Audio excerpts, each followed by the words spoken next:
Hello everyone. Today I have an amazing story for you. It's not just for your listening practice, but also to inspire you.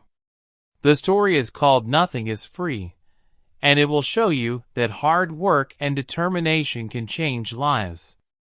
There was a young man named Leo, 20 years old, living in a small, quiet town surrounded by mountains. Leo had big dreams. He wanted to own a chain of restaurants and become a successful entrepreneur. But life wasn't easy for him. Leo's family was struggling financially.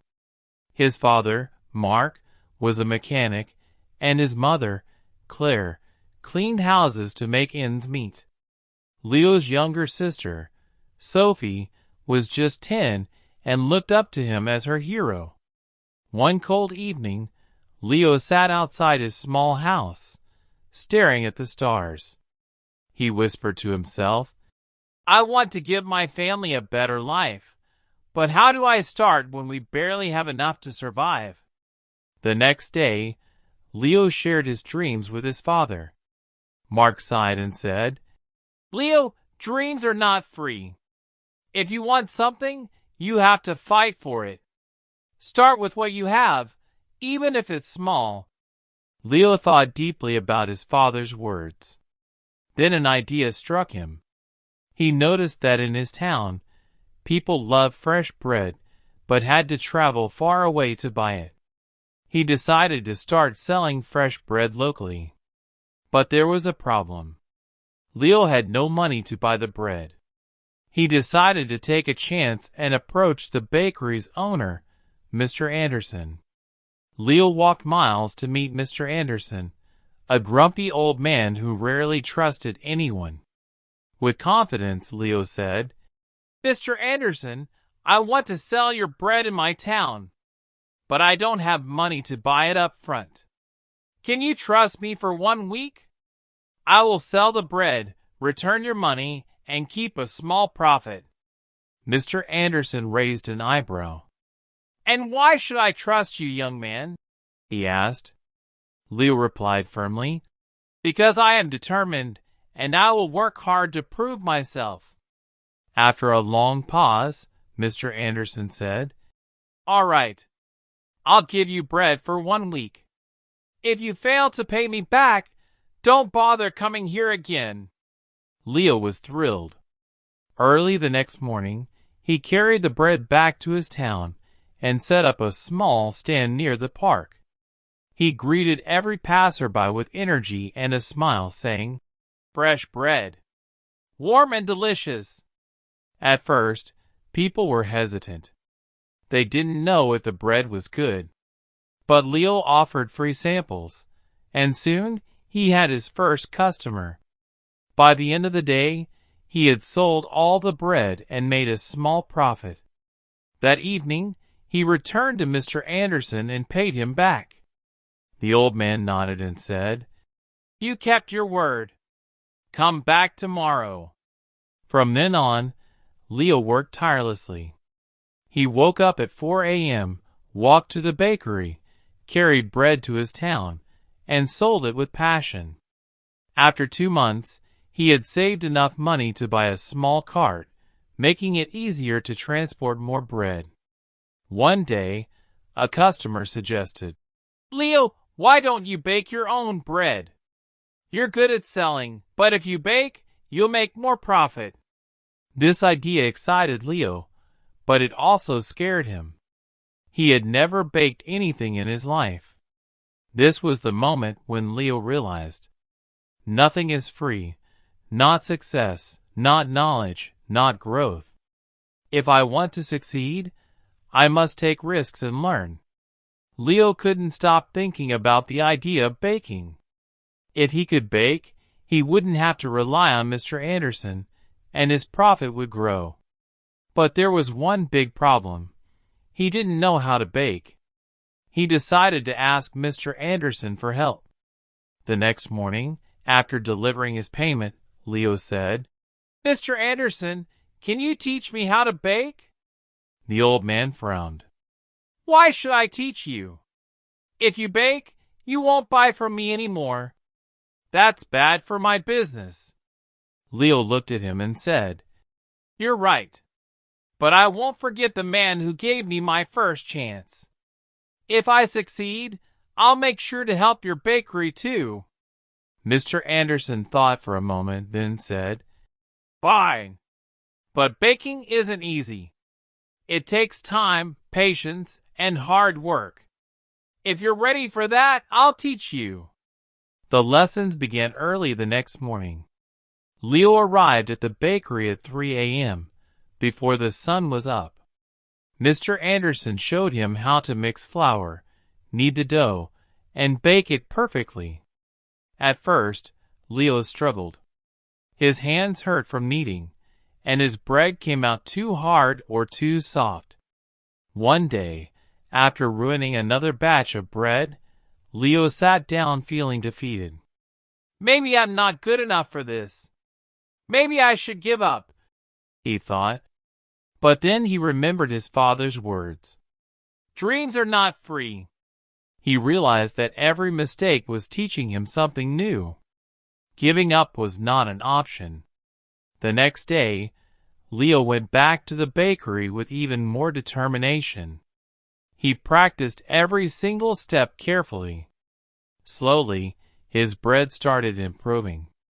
After 2 weeks, Mr. Anderson handed him a loaf and said, This is perfect, Leo. You're ready. Leo was overjoyed. He rented a small oven and began baking bread at home. His family was amazed by his hard work.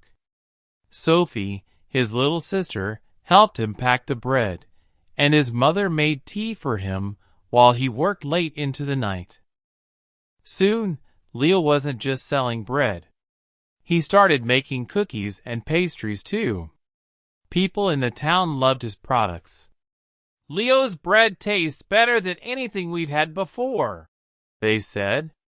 But success wasn't easy. One day, a new bakery opened in the town, run by a young man named Eric. Eric had a big fancy shop with colorful signs and decorations. People were curious and started buying from him instead.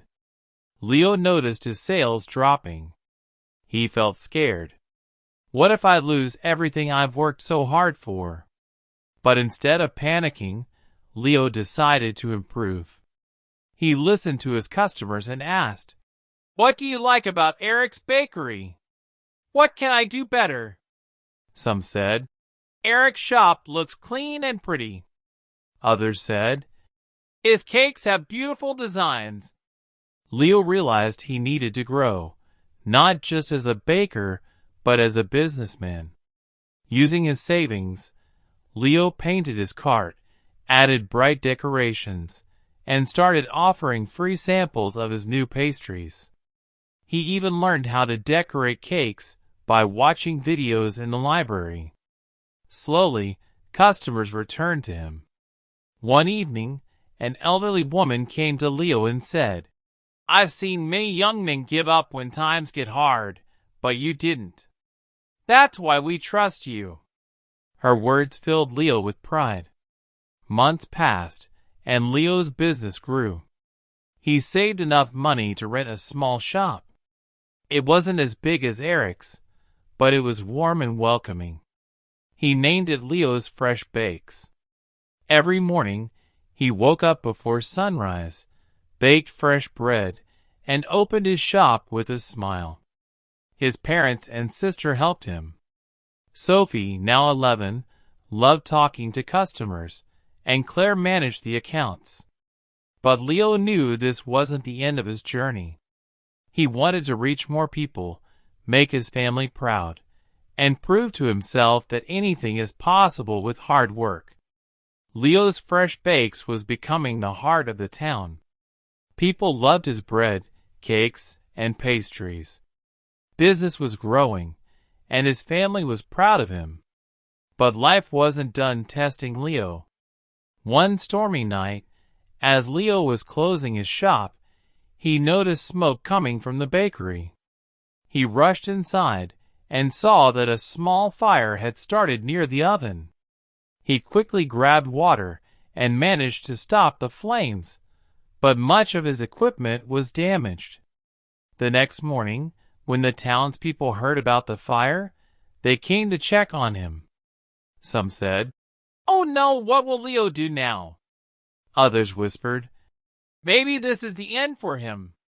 Leo felt heartbroken, but not defeated. He stood outside his bakery and said, "This is just a challenge. I've faced struggles before, and I will face this too. I won't give up." He took a deep breath and made a plan.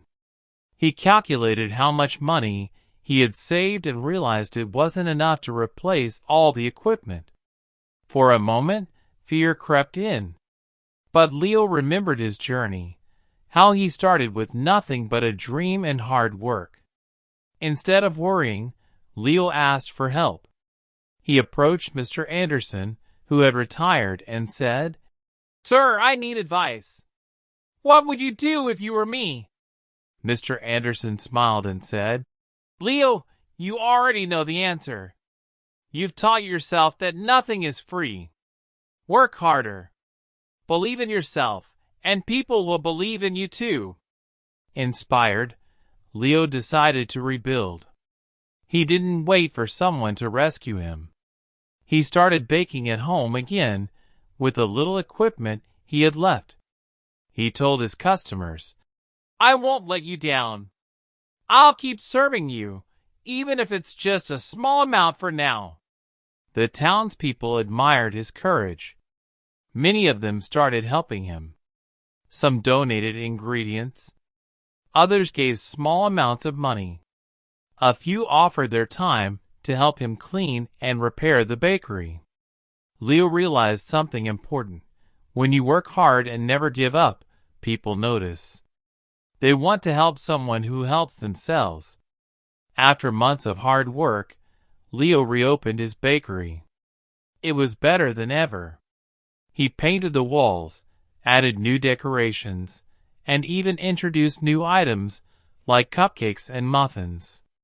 His customers were overjoyed. On the day of the grand reopening, the town's mayor came and said, "Leo, you are a true inspiration.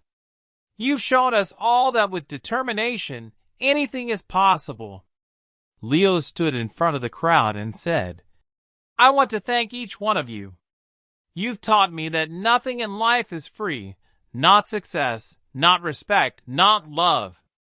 Everything must be earned with hard work, patience, and persistence.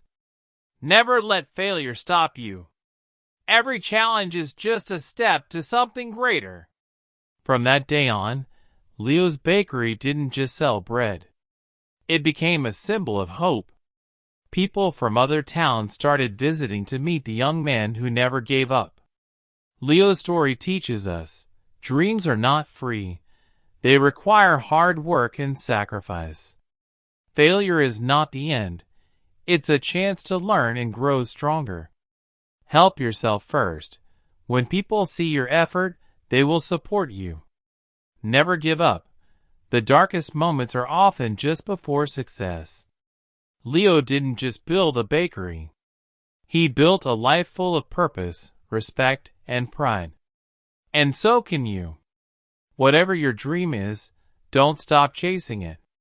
Remember, nothing is free, but everything is possible.